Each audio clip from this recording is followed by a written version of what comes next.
Утре на богослужба, запалени свеќи, молитва. Во православните храмови денеска се чествуваше Крстовден, празникот воздвижение на честниот крст. Се празнува во чест на наоѓањето на крстот врз кој бил распнат Исус Христос и во чест на неговото враќање од Персија во Ерусалим.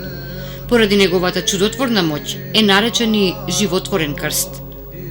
Светиот крст е символ на нашето свето православие, на нашата света православна христијанска вера од векови запазена, сочувана до ден денешен и од кога постои Христос Господ до ден денешен и во вечни векови со тој крст ќе не запази Господ Бог.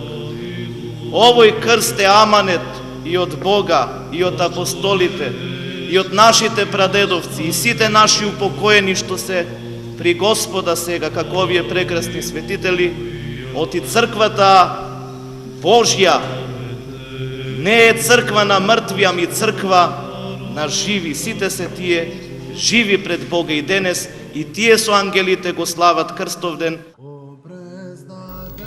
Црквата празнува два празника поврзани со честниот крст. Зимскиот Крстовден или Водокрст е посветен на стариот обичај според кој на овој ден биле крштевани оние што го примиле христијанството, а есенскиот Крстовден под името Воздвижение на честниот крст се празнува во чест на наоѓањето на крстот на кој бил распнат Исус Христос. Овој настан и се препишува на царицата Елена, мајката на славниот цар Константин. Светата црква го одредила овој ден како тежок празник и како строг пост.